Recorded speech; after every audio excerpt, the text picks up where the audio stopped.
Hello, Allison here, and welcome back to Trans Connections. Let's be honest, I'm excited to have all my guests on, and today is certainly no exception. She is not new to sharing her story, and I am excited to let her do it here. How about we go ahead and get started? Why don't you introduce yourself?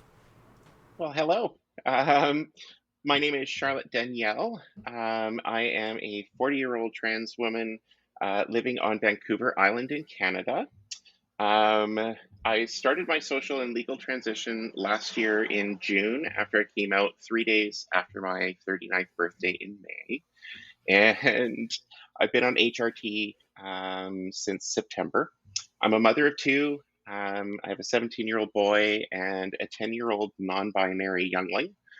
And I usually, if I'm not mucking around in the trans community somewhere on social media and all over the realm of the transverse, I'm a retro gamer, so I'll play classic Nintendo games on my little emulator station that I have. I'm totally Zelda, Mario, and Metroid addicted. Um, or I'm watching some sort of like criminal docu series or something on Netflix. But yeah, that's me. Just pretty much a chilled out open book. So I love to talk trans. Well, welcome.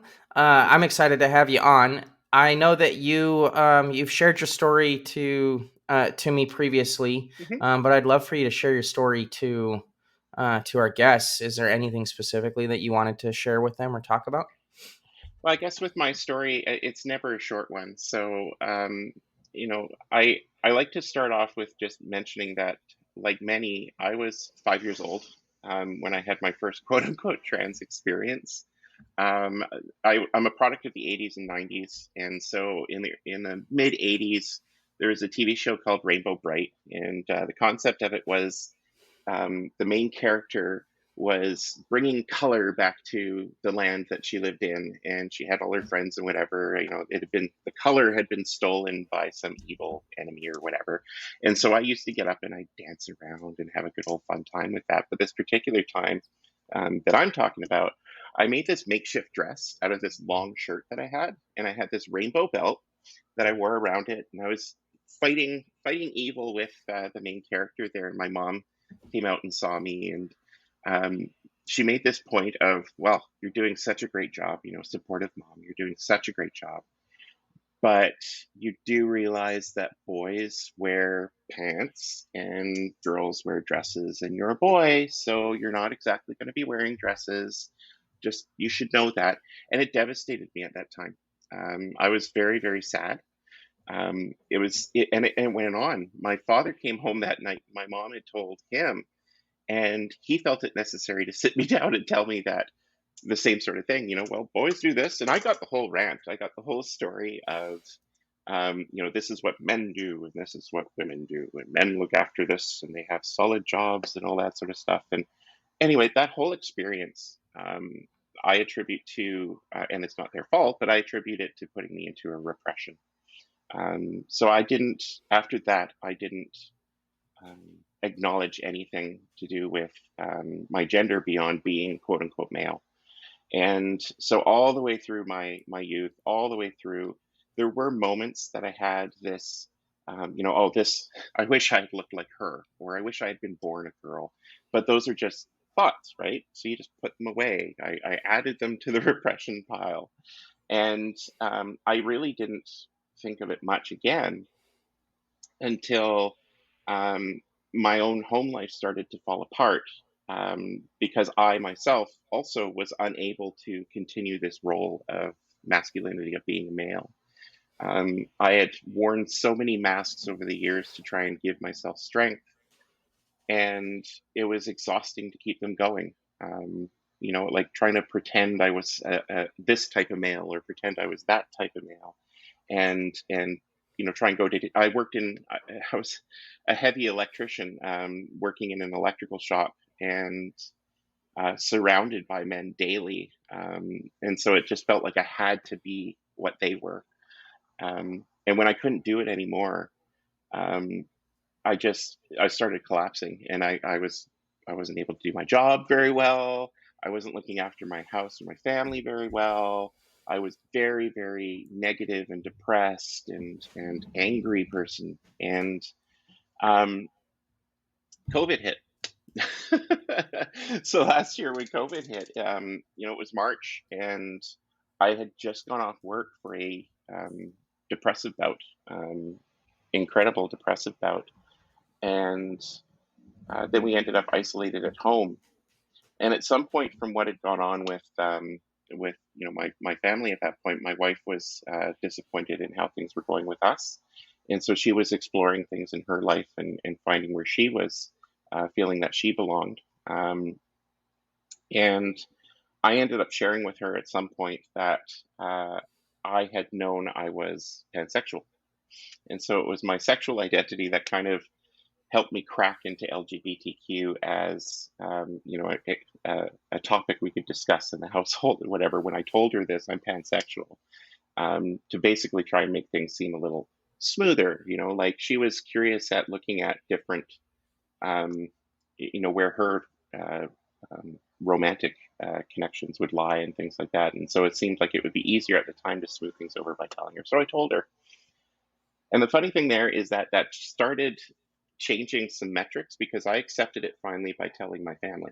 So that began to change my social media metrics because I began to become comfortable looking at LGBTQ content on the internet, in social media, and things like that. And so what ended up happening was I started seeing more and more, gay people, more and more bisexuals, and all this sort of content showing up. And somewhere along the line, I started getting transgender folk in, but um, I still was kind of sheltered at that point and didn't really understand what transgender was. But I was learning crazy over the course of the end of March, April there. And at some point along the way, I couldn't hold myself together anymore. And trigger warning to anybody, content warning, self harm. I got to a very, very low point where I felt like I just couldn't go on anymore. And so at my lowest, I was desperately looking for counseling or something to try and help me find a reason to stay here, to remain alive and living. And I happened upon a sponsored ad on Instagram that this one woman was doing. And she was talking about how coming out is a hard time in our lives, and it's something that counseling can help with, and this service is really useful and whatever. And so for some reason, I looked at this woman talking about it, and I said to myself, like, why should I believe you? I questioned. I was doubting this person. Why should I believe you that this service is good? And their Instagram account was posted with it.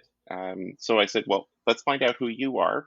If I can understand who you are, maybe I can access the service. I don't know why I was so cynical about it, but I was.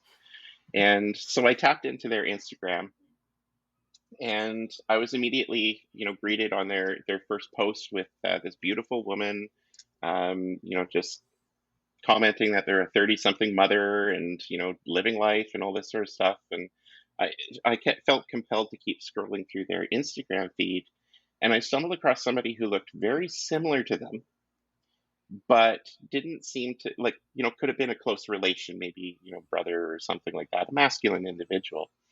And it was a Transition Tuesday post. So it was one of those before after shots. This is where I came from, this is where I am. And it was this woman who had shared 6 months into their transition a picture of themselves, and it blew me away. I didn't realize that transition could be, so successful, so possible, so something you could grasp. And it was enough for me to open my mind at that point and go, wow, what would my life have been like if I had actually, you know, been a woman? What if I looked at it through the lens of me being female and not male, like I've been trying to be? And at that moment, it was just enough for my entire mind to release the repression. And I could see all the moments in my past, interactions with people and conversations and moments where I felt I just completely failed because I came at it from, this role as opposed to a different one, and everything just fell in place. And I mean, as hokey as it sounds, that was when I knew I was transgender, and it's been it's been a heck of a ride. I literally came out. Yeah, that was mid-May. I literally came out June 1st with Pride Month. I did it on Facebook, told everyone at once, and yeah, I started socially and legally transitioning shortly after that, and hit HRT. Followed all the steps and hit HRT in September last year, and never looked back. So yeah, that's the length. That's my story. Yeah, that's very funny or interesting, I guess. I think wonder if all of us have like our first trans experience at 5, because that's just as old as we can remember. Hmm. I think they say somewhere between that 4 and 5 years range is when people are able to remember their youngest memories, right, or their oldest Hmm. memories. Um, because for me, it's the same thing. Around the age of 5, I was stealing my sister's clothes because she was about the same age as me. And until the day I came out to her, she always thought it was weird that I had taken her clothes, but just assumed it was her older brother just being a jerk, and didn't ever consider the fact that I could have been trying them on, even. Yeah. Um, and it wasn't until I came out and she brought it up first. She was the first one to say, "Is that why you stole my clothes?" But that very similar type idea of like when I was 5, I was doing things that subconsciously I had absolutely no idea why Hmm. I was doing it or why I was compelled to try on my sister's clothes. And Hmm. it made no sense to me. However, it was something that I wanted to do. Yeah. So I did. And I have similar stories all throughout my childhood of times that I did things like that and it didn't make sense why I wanted to do that until all of a sudden the day that it all clicked together and I was like, oh, maybe this is why. Um, Yeah, it's uh, funny how that happens. right? Yeah. You talked about how your sexuality kind of opened the door for you. Hmm. My gender identity has definitely been the exact opposite for me. All of a sudden now I'm questioning my sexual identity because of my gender identity, Hmm. trying to And understand. and I think that's like, even for me, I say so confidently that I'm, pansexual. And I mean, I did identify that way for quite a long time. I fly, anybody who follows me on Instagram or Transverse, all that sort of stuff knows that when I'm on a video or take a photo, behind me I have pride flags. And so I have the rainbow flag, I have the trans flag, but I also fly the pansexual flag. And I think it's changing, to be honest. I don't feel the same draw and attention to masculinity that I thought I did, and so yeah, I'm most likely changing the pan one to a poly one. It's not that I don't. I have a draw to masculine people, but I just don't. I'm not drawn to the hardcore, you know, male side men. It's just not my. I'm not attracted to them. So, so it doesn't quite qualify.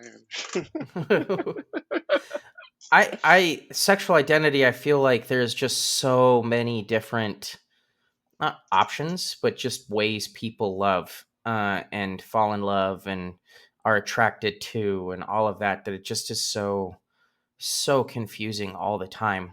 Oh And I yeah. think that, like, for me, like, I literally, the thought process that has gone through my mind is, was I attracted to women because I was trying to convince myself that I was a man and men are attracted to women, men are not attracted to other men.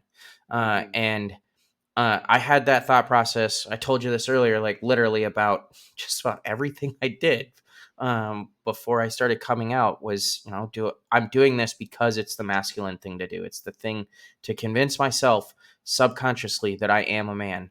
And so knowing that I did all of that kind of stuff, we talked about cigars earlier. Like literally smoking a cigar. I Yeah. hated it. I did not enjoy smoking a cigar. However, I did it because if I didn't, I would look or feel less masculine. Oh yeah. And so I smoked cigars should not have been doing it. It was not fun. I didn't enjoy doing it. They didn't taste good. Like there was 100 reasons why I shouldn't have done it, but I did it for one reason, and that was to prove to myself that I was a man. And Yeah. so if I was going through that much work to prove I was a man before I came out as transgender, did I convince myself I was attracted to women because of that? Hmm. Um, and so like I have questioned my sexuality almost daily since I came out as transgender, and it's been 2.5, almost 3 years now. So I also took a lot of time off of dating in that Yeah. time frame. Yeah. I just shut those doors myself. I was I was kind of like I'm separated from my wife. We were high school sweethearts, and so I mean the shock of finding out that somebody you grew up with, understanding them as male, and then realizing, oh crap, they're not. I mean, she loves me dearly, but she has to be true to herself too. You know, she's cisgender, heterosexual. She's not anything but that. And so the concept of being with a woman, regardless of how much she loves me, just isn't. It's not something she can romantically or sexually, get into. So we remain the best of friends. But in being newly single, and being somebody who has always had people around, I started looking for, that next connection right away, and I think that's what people would call the rebound, right?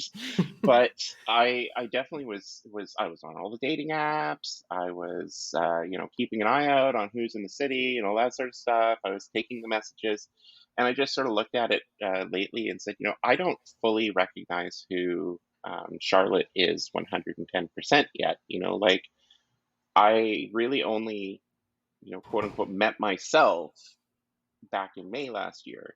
So I don't, as much as I know myself as Christian, my dead name, I don't fully recognize and know myself as Charlotte yet. And so I'm going out looking for people, looking for qualities that I don't even know if I actually like yet. And I just didn't feel comfortable continuing to, find people or put these conversations on. And when you put yourself out there in the dating pool, it's I find it quite challenging. There's a lot of comments and judging and all that sort of stuff. It's just not for me right now. So yeah, I pulled that. But I think with sexuality, it's another one of those things that I mean, we very much want to put a label on ourselves, to understand who we are and say this is me. And I certainly was incredibly happy to do that, with pansexual and transgender. I mean, transgender is me through and through.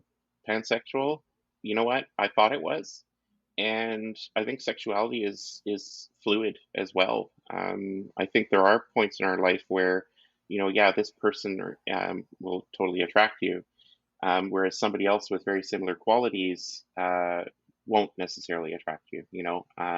It's it's who we are.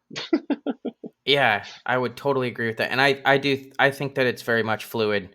I think that you can at different points in your life understand yourself differently and understand what's important to you differently. Yeah. Just as things, our lives change, and what's important when you're 20 is no longer important when you're 30, How or true is 40 that? or 50. So, like, Yeah. I think sexuality is definitely a part of that. I think gender identity is also just as fluid, and I think that there are people. I don't. I don't identify this way, but that doesn't mean that others do or don't as Mhm, well. mhm, And when they do, they're not any less valid than I am. mhm, And I think that that's like, that's difficult to come to terms with sometimes, individually. I think some of mhm. us, and it took me 30 years, it took you just as long, 39. 39. So it's not like it's something that we can just um, switch on and switch off sometimes. Not at all. Charlotte, can you talk a little bit about the Transverse network? Yeah, I would love to hear a little bit more about it, yeah. and I think that they're a great, not well, resource for sure, but just a great thing to have available. Hmm. So the Transverse, we formally launched in February, and we did go by the name the Transverse Network initially. because we had the solid goal of just being a media network that would promote and show um, transgender content creators. But as we began to grow and develop it, as Emily, who is the CEO of the company, and Genevieve, who is the chief operations officer, they were the initial group that started this. And it went around the transgender show, which airs on Tuesday nights. Emily is the host, and she interviews people very much like you're doing with this podcast, to get stories, to share people's stories, and to delve into anything transgender, non-conforming, non-binary, intersex, anything within that whole realm.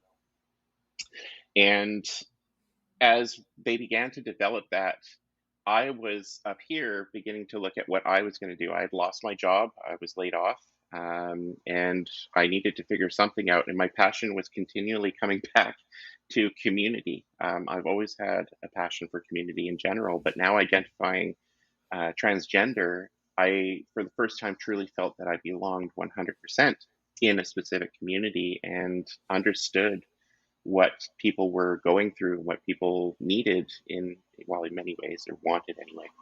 And so I was developing a community resource on my own that was going to be um, some way of bringing people together, connecting, get people talking about their stories and what the experience is like, while also providing essential resources that I couldn't find when I came out. It was so hard in COVID to figure out, find what I needed to take the next steps for myself. I really didn't want others to have to deal with that. So I ended up being invited to be on the transgender show, and I did my interview with Emily. We had a great go. I really enjoyed doing it. And about a week or two later, I was approached by Genevieve, and she and I had been talking on and off for several months. She would support me, I'd support her, just as friends, and she sort of was asking me questions about what I was developing on my own. And it worked out that it made more sense to have the community component brought in to the transverse and make the transverse something bigger. So what we ended up developing is an organization that is fully focused on transgender, gender fluid, non-binary, non-conforming, intersex folks, anybody basically who looks at the binary and says that's not for me. I fit all over that. Um, we want to be able to provide them with the connection, and the support that they need to be able to accept themselves and live a life without shame, just be happy, healthy, have a full, complete life. So we have our media network, which airs currently about 5 shows throughout the week. We've got more in development and more coming. We have our community, which I work on. I'm the executive director of community for the Transverse. So we have a Discord community that we're bringing folks into to be able to connect and talk and share their stories. We also have kind of there's a camaraderie on there that's really neat. People play games together, talk things, share memes, and all that sort of stuff. It's fun. And we're beginning to partner with some external groups to connect resources and services into the Transverse as well. So currently we have a partnership with Park West Pharmacy out of Northwest Arkansas. Gwen Herzog and her team there are working with us to figure out how we can connect the transitional pharmaceuticals that folks need to those who can't necessarily get them from insurance, or in their state or something like that. So we're going to be able to help them get their drugs at cost, at the pharmacist cost, which will greatly ease things up, and we can do that across state lines, which is really neat as well. We're partnering with Invisible T-Men out of Los Angeles. That is an organization focused on transmasculine individuals, folks who need all sorts of information and connection and things that are unique to being masculine, transmasculine. I mean, there's a lot of medical in the medical area that does not support transgender people, especially in the United States, and especially for transmasculine individuals. So we're happy to partner with them and see if we can help, increase their reach as well as improve resources for transmasculine folks. Um, and we're also working on a partnership with a new company that's going to be coming out very soon with their own resource referral site, LGBT 411. They're going to be basically a global site sharing any transgender, non-conforming, non-binary, intersex resource or service. And so we'll be able to make use of their resources and add to it as we learn from our community, but also refer our community there to be able to get what they need. So that's the global image of the Transverse. It's pretty big and ambitious, but we're very happy with how we're doing, where we're going. We're beginning to plan for investments and things like that, so we can actually get the company site going. So structurally, the media network will be funded through investments and sponsorships. The community will be a nonprofit organization. Anything that is needed to run that nonprofit will come off the Transverse company. We will provide all of the operational costs, all of that sort of stuff. So anything that's donated to the community will stay within the community, so that it can grow and develop and continue to build resources that the community will need over time. That's the That's Transverse. that's awesome. I mean, look, the goal of this podcast is very much to just share stories and let people listen to different stories and different experiences that so many trans people have, that are very similar to each other's. And I think that the Transverse, I guess, all the media network and all of the stuff that you guys are doing has is along the same lines. And so the more stories that anybody who's questioning or is trying to understand that, more about themselves, the more stories you listen to, the better. Yeah. I certainly don't think that all the stories on my podcast are the only stories out there. There are thousands, millions of them available. And the more that you have, the more you can listen to, the easier it is to identify what Mhm. you're thinking and how you're feeling, and be able to work things out through your own processes. Yeah, and every story is unique.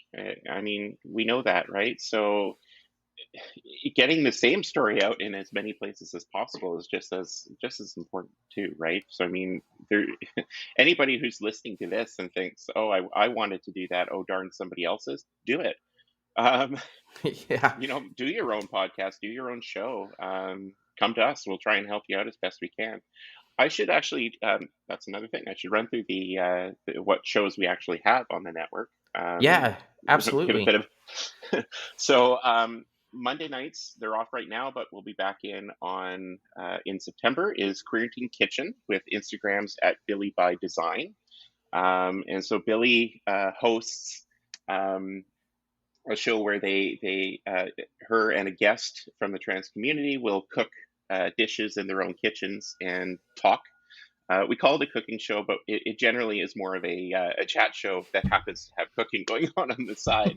But Billy is an amazing host, always jovial, tons of stories and things to chat about. Love her very, very much. So that's 5 p.m. on Mondays. The Transgender Show, one of our anchor shows that I talked about there with Emily, talking about people's stories, airs on Tuesday nights. It goes pretty much all year round. So Tuesday nights at 6 p.m. you can catch it. Builder's Block is one that I rather enjoy. We have three hosts who each have their own individual craft items, if you will, things that they like to do in their spare time. So we have Emily from the Transgender Show. She builds or customizes droids from the Star Wars galaxies. So she'll get these just blank casts of R2D2 style droids or whatever, and customize them, make them all look battle worn and things like that. It's amazing. So she does that on the show. We have Jess who does, what does she do? She's doing Lego builds. She so cool. She has so much Lego in her place. It's unbelievable. But she'll build various, Lego like town hall she was working on not too long ago. Thousands and thousands and thousands of bricks. It's just amazing. But it's all discussion going on while she's doing it. And then Rosa, who is a streamer, gaming streamer with a lot of Nintendo and other content. She does mech um, builds. So these little neat little robot characters and stuff, and so she'll do those on the show, which is really cool. So that's 6 p.m. on Wednesdays. On Thursdays, we do Behind Open Doors, and Behind Open Doors is a talk show specifically based around um, transgender, non-conforming, non-binary, intersex sexuality, and how we can lead happy and healthy sexual and romantic lives as well. And so we air that one around 1 p.m. Pacific, 4 p.m. Eastern on Thursdays with Genevieve. She hosts that one, and it's very frank and very open and very honest. So um, it's it's a very in deep show. I've learned a lot. Let's put it that way. I love watching that one. And then we have another show that used to be on Fridays, but we're kind of floating it around right now, and that's Valkyries. Valkyries is a group of mods who are all friends, so moderators for shows and communities, and they play games and badmouth each other and fire insults around. It's absolutely hilarious. But so that's one that we're currently trying to find a new spot for. It'll probably end up Monday evening or maybe back on Friday. But either way, that's another one to keep an eye out on. So all these are on our Twitch network, which is twitch.tv/the Transverse. And all of our past episodes are there as well. So if anybody wants to sort of hop on when we're not live and see what's going on, we got them. And we have a lot of the well-known Instagrammers have done an episode of the Transgender Show as well. So you can hop on there and probably find one or two of your favorites and give it a listen as well. So yeah, and we're constantly, like I say, constantly working on new shows. We're shooting a tabletop RPG episode this weekend. It's my first one I've ever done, so I'm a little nervous about it myself, but that'll be fun. So yeah, so all sorts of different things coming. And if you out there listening ever have something you're interested in getting out live but need a bit of a helping hand, or you have something that you're doing that you think we might like to put out to the community, give us a shout, let us know. We work with content creators to help get their shows out in public, so we'll work with you. That's awesome. Yeah, our so I had Billy on the show. It'll probably be 2 episodes ago. Awesome. Um, and she was great. I absolutely love talking to her. I hope to get her back on. She has some great stories. She is just super friendly, an amazing person for sure. And me and her actually started our transition almost to the day exactly at the same time. Wow, Uh, that's neat. it's a really cool connection. And so she's been a real, I guess, inspiration for myself, even, and seeing her go through the quarantine kitchen last year, and for me trying to identify how I want to support the community, and kind of an inspiration for this podcast. So Awesome. definitely, if you haven't had a chance to check out Billy's show, Quarantine Kitchen, make sure you get on and take a look at that. She's definitely great, and all of the other episodes or all the other shows also seem like really great shows, and the transgender show is almost exactly what this podcast is about. So the more stories you can hear, the better. Go listen to them. Don't stop listening to this podcast, but definitely go No, no, no, go listen to the other ones as no. well. Yeah, no, absolutely. Um, Well, Charlotte, thank you very much for sharing all of that about the Transverse. I That's exciting to hear all of the new things that you guys are also working on. It's definitely getting. I remember hearing about it towards the beginning of the spring, I guess, earlier this year, and kind of just looking at it, trying to figure out what exactly it was. There's several of those types of things going around, especially on Twitch. I'd never really heard of Twitch even until I got into the LGBT community and started seeing things being done on it. So definitely check that out. I'm really excited to see what else you guys are able to put out there. Yeah, I think it's going to be a fun ride. Yeah. Well, what else you got for us? Anything else you Oh want to share? goodness. Anything else I want to share? Well, I can tell you that I can tell you I mentioned earlier, I think in my introduction, that I am the proud mother of a 10-year-old non-binary youngling, which is an amazing thing. I just wanted to sort of drop out there that um, you know when it comes down to identity and who we are, I think children have this just unblocked way of sort of looking at who they are if we let them and allow them their own version of, their own way of self-expression and whatnot, to understand, to discover, to explore. And I've had one or two folk who question or comment, how on earth can you let a 10-year-old try and identify themselves at this point?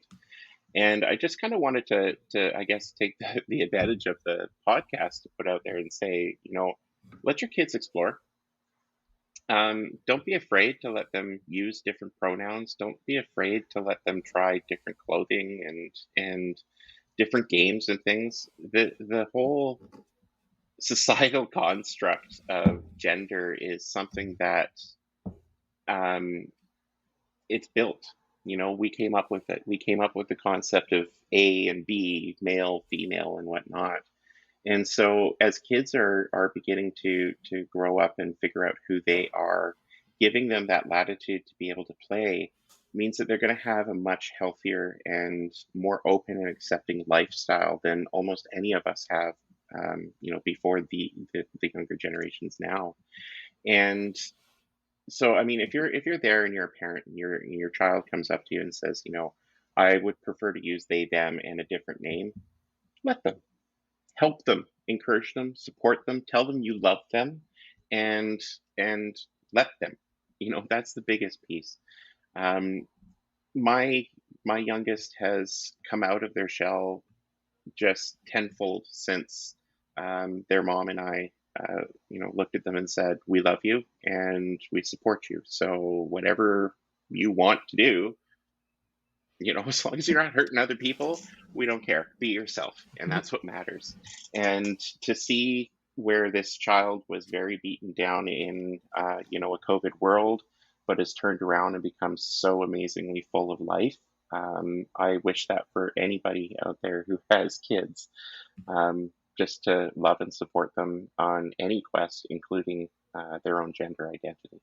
So That's that's a little snip I want to put in. I like that. No, I will say that, like, as a transgender woman who came out when I was 30, I often wonder if I had been allowed to not have this social construct of male and female when I was younger, if I would have recognized a lot sooner. Mhm. So we talked about, when I was 5, I was doing things. I didn't understand why I was doing them. I just was compelled to do that. If I had been allowed publicly, or more um less privately, been allowed to even explore that, would I have understood it a lot sooner, and would I have had a different path growing up? Would I be where I'm at currently? And don't get me wrong, I love where I'm at currently. I think I'm in a great spot, but at the same time, could I have gotten there sooner? Yeah, And that's, I think that, if we're gonna go down that path of, male female, like, why not let kids understand what that means sooner? I did yeah, so many things when I was younger, like smoking cigars, drinking whiskey, drinking black coffee. In my mind, I was telling myself I'm doing these things because I'm supposed to be a man, and that just, like, that thought process, that mind thought, like, just is so frustrating that that was even in my head, because it's not appropriate. It's not things that, like, anybody else thinks about. There's no reason to be thinking, like, I need to smoke a cigar because if I don't, I'll look less masculine. Like, yeah, that's ridiculous. And so when we push that on our kids the same way it was pushed on all of us, it very quickly makes it difficult for them to live their true, authentic, happy lives. And kids shouldn't be having to think about, if I do this, am I going to look masculine? Because I don't want my parents to think I'm not. Yeah, exactly. Yeah, and even I mean, when I go traipsing through a mall in my nice, beautiful sundress and I'm not wearing my wig like I don't do in the summer because it's hot. I get looks. I definitely get looked at, and you can hear one or two little conversations behind. It doesn't bother me because of who I am. I figure, I spent all this time masquerading as a guy. Now that I'm finally myself, I don't care if you want to talk to me, talk about me. That's fine. But my kiddo doesn't deserve that, and just be accepted. Come on, people, be Yeah, and accepted. I Support, think encourage. I've said this on a couple other episodes, but I think that it really resonates with, especially when if you're having that concern of what other people are going to say or other people are going to think. I've said this before: the people who matter don't care, and the people who care don't matter.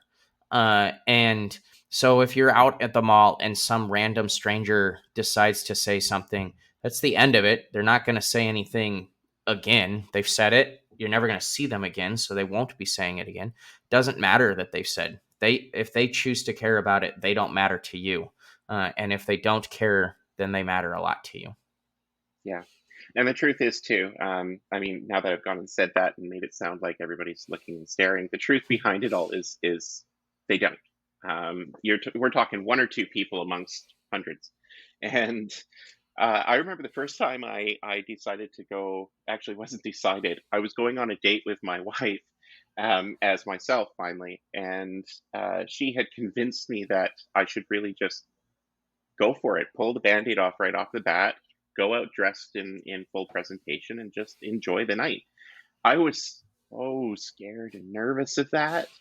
I sweat through my wig the first night. I had my makeup was all over my face, just running down or whatever from fear and all this, and nobody cared. Like, seriously, there was no one who gave any sort of concern over the fact that I was out there looking the way I looked. Nobody cared. Nobody cared. Again, one or two maybe. That's it.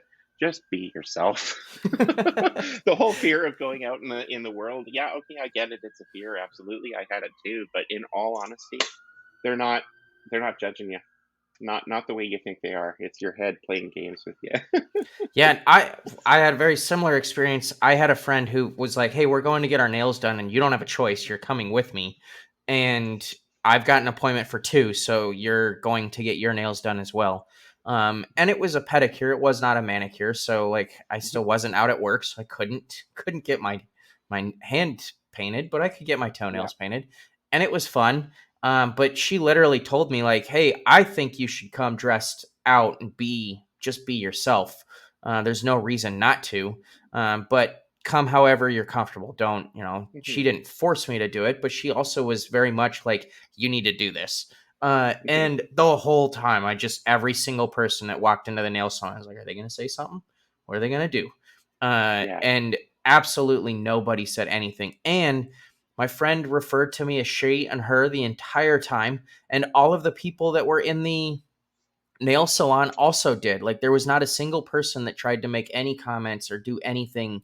And it was I certainly the entire time, and every time after that I walked into that same nail salon for probably another 3 or 4 months. Every time I just was like, somebody's going to say something, but nobody ever said anything. Uh, I think most people, to be honest, are afraid to say something because I always equate it to the pregnancy question, right? Like you Yes. Yeah. never ask a woman if she's pregnant. And the reason you don't ask a woman if she's pregnant is because if she's not, she's going to be extremely offended. And there's even if you are 99% sure she's pregnant, you still don't ask the question because of Don't ask that. 1%, right? And Yeah. it's the exact same thing for trans women. Like you don't ask a trans woman if she's trans in public. Like that's just No. not something you say. The people that do say that are the same people that would be comfortable asking a pregnant woman how far along they are without actually Exactly. knowing. And so that person they don't exist really. They're out there for sure, but they're so few and far between. that it just doesn't happen very often. Yeah, We've all heard the exactly. horror stories. Every one Yeah. of us has heard of that happening, but it's because those one-offs are the ones that get passed around more than anything. Well, and certainly, I mean, if you're an activist as well, and you're on the front lines of this whole thing, you're probably gonna hear it a lot more than others because you're at a lot of events where you're out in public and really pushing the point. But for the majority of us who are, and I'm not an activist, I'm an advocate. Big difference. Um, but for those of us who are just, living our lives, or at least promoting what, it is to be transgender from an advocate standpoint, yeah, there aren't many people who are looking at us and going, "I'm going to take you down today." So, yeah. How was, if you don't mind me asking you, you're out at work? I am, yes. Yeah. Yeah. How did it go for you? Did you have issues coming out at work? So, my coming out at work was definitely not as smooth as I had wanted it. I work for an amazing company. They have done a ton to become more inclusive, and they actually have a inclusivity council. And so we call them plays, because everything we do is a play out of a playbook. I feel like I'm running a football team every time I talk about them, but Yeah. um, we have a coming out play for trans people. And I was not the first one to go through it. I work for a Fortune 500 company. We are very large. We are nationwide here in the United States. And so I was not the first one to go through the process. Um, I think the biggest thing for me was because I work for such a large company, I was able to move around. I had moved between locations literally 3 months before I came out at work. And if I had the opportunity to do it again, I wouldn't move. I would have stayed where I was at and just continued to do it at that location. I had such a good relationship with everybody there. In fact, they all heard about it through the grapevine within a week of me coming out at the new location. And they very quickly, everyone at that store, the old store, contacted me very quickly and were very supportive. And every time I've walked into that store since, I have been um, greeted correctly with the correct pronouns, zero mistakes. The store that I had just moved to, I think it was difficult for them to recognize we just learned who you are, Yeah. and now we're going to change that immediately. And so it was difficult for the new store. Um, but I'm fortunate. I work for a large company. I had the ability, and I moved. I changed. Very big move. I went from living in Texas to living in Tacoma, Washington, and I love being up in Washington now. I do think that Texas probably played a little bit of a factor in it as well. Just having the more conservative feel. I think that the company that I work for doesn't hire people who wouldn't be inclusive, and everyone wanted to be there. They just didn't. It wasn't important to a lot of the people at the new store because I didn't have the relationships with them. The old Right. store was it was important to them to do it the right way because I had built a relationship with all of them. So, Awesome. um, Nice. but yeah, the experience itself wasn't bad at all. My company did an amazing job trying to walk me through everything. For them, it was just once I was everything had been legally changed, then I was able to come out at work, and they made no big deal Nice. about it or anything like that. Very nice. Very nice. That's good to hear. My past life in electrical, I was also a union representative, and so I like to learn how people in the community themselves have had relationships with their work, and how coming out was for them. And I know the dynamic is incredibly, it's all over the board. It's a whole other spectrum all on its own, is the experience that people get. And I mean, for myself, I expected more when I came out. I was working in the union office. I was expecting to have this huge, amazing, wonderful, smooth experience, and just going from Christian and coming back after a period of time off, as Charlotte, and it just didn't go that way for me. Our union office was all the staff were phenomenal. Like the basic staff were amazing. My coworkers, my boss, who I expected to be this champion of the whole thing, was not. It was basically like the response was, if I don't acknowledge this or put effort into this, that's my way of supporting her. Like just let it go. But that actually, in its own way, kind of, I didn't have the support I needed in that space to do my job as this, as a woman as opposed to a man, and in a very male dominated industry. That little bit of example from my boss would have gone a long way. I was responsible for 500 members, 500 people, and looking after, their essentially their human resource side. And I had to come out to all of them on my own. I had to deal with each individual person.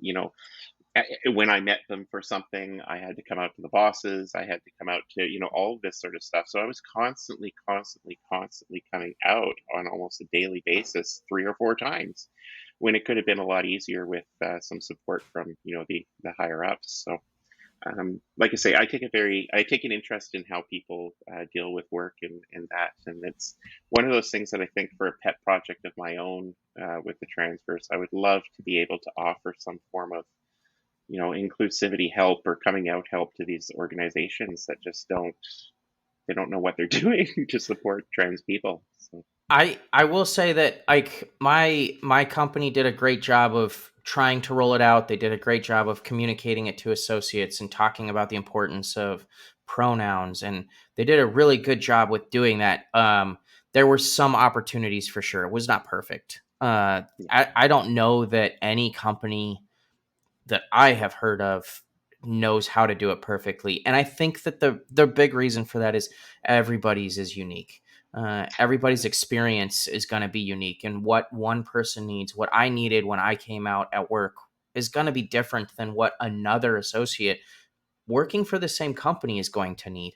And so, like, having a play, as we call them, that is much more general, and allows you to hit the important things. And then I think for me, the most important thing is having the support structure, not just for me, but for my boss and for their boss and yeah, the other people at the store, having a support structure available for, hey, what do I need? Like, I don't know what I need to do right now. How can I navigate yeah, this?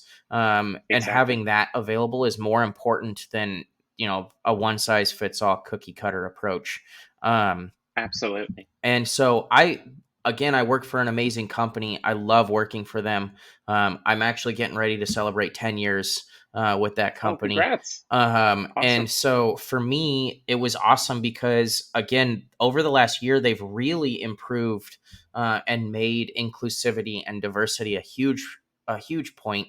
And some of that, I think, was spurred by all of the Black Lives Matter movement. Um, yeah, and so my company said, like, we got to do something. We have to prove and show to our associates more than the world. Like, it hasn't been made public that we're doing all of these things. We talk about it amongst ourselves as a company because it's more important that we show to our employees how important and value they are. And we do feedback weekly, monthly, daily, on how we're doing things. And so when I transitioned, I was given the opportunity to sit down with my HR team and share exactly how it went and what I would have liked to have seen and what I would have liked to have done differently. And they took notes and they made changes. I obviously didn't get to experience those changes because I'd already come out. You don't generally come out twice at work. But generally, I had been given that opportunity to say this is what I would have liked to have seen. And it will be 2 years in October for me that since I came out at work, and I'm still being able to provide feedback about my experiences. I mean, I would love to have not had to move across the country to be able to continue working for the company I was working for. Part of it was COVID happened and it made it easy for me to I got furloughed, so I was able to go away for a period of time. And then when I came back, I was back at a new location, and it allowed me to kind of just be me at this new store, which was great. totally great experience. But Yeah. there certainly were, it was not all rainbows. There were some opportunities for sure. Well, it's nice so that they're receptive, and I think that's a big piece. Is just that the conversation, the dialogue should be open, and that's awesome. I'm glad they're supporting you that way. Fantastic, fantastic. There are companies, I've heard of other companies that do things completely differently. I know that Chase is a company. Chase Bank is actually a really inclusive and open company, and coming out at Chase can actually be one of the easiest places to do. And they have like full on LGBT like support things going on throughout the entire month of June, but then also do like Trans Awareness Week is legitimately a thing that they take care of and make Yeah. sure that they're doing things during that time Well, frame. that's So so great to hear. I like it that. it Love would that. be awesome to work for a company that does that kind of stuff. I don't work for Chase, but I have some friends who do, and I've heard some of the things that they talk about, and that's pretty amazing.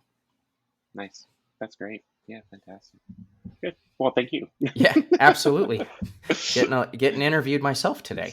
Yeah, totally. Sometimes it's good to flip that mic around, you know. I do not mind. I love being able to share my experiences. I think that, and I connect with all of my guests on some level, and I think that that's the important thing is showing. I mean, it's literally the Trans Connections podcast because I want people to be able to connect with different stories and different people that they might have commonalities with. Yeah, excellent. Good. Keep it up. Charlotte, do you have any parting words of wisdom? I always like to end these podcasts with just a final little thing that you might have to say. The final thing I'd have to say is the same thing that probably so many other people would tell you as well. And that's just do you. Like, that's my biggest thing to the community. Just be yourself and ultimately understand that you're not alone. Um, that's our transverse mission. That's my mission as just being an advocate in the community. You're not alone out there. If you need help, if you need friendship, if you need connection, if you need any of that, reach out. I know for myself, I leave my DMs, my direct messages, all that open. Charlotte.Danielle at thetransverse.net. Email me, ask me questions, whatever. I don't care. You're not alone out there, and just be yourself. Be true to you, and you can't go wrong. That's awesome. The same goes for the Trans Connections podcast. Instagram account is always open. If you need somebody, you want to talk to somebody, I'm always available to chat through Instagram DMs. You just have to send the message and I'll respond. Yeah. And that's the hardest part is sending that message, but you can do it. And once you do it, you'll feel better. All right. Well, Charlotte, thanks for coming on. I appreciate hearing all about the Transverse and your story. If you want to hear other stories like Charlotte's, make sure you continue to listen to the Trans Connections podcast. And then also make sure you go check out the Transverse. They have lots of shows where you get to hear lots of different stories. Thanks, Excellent. everyone. Thank you so much for having me on. Really appreciate it. Perfect. Thank you. Thanks for listening. Remember to subscribe to hear more amazing stories. And to share your own story, you can always reach me on Instagram at trans_connections_podcast or email me at transconnectionspodcast@gmail.com. Thanks again for listening, and we'll see you next time on Trans Connections.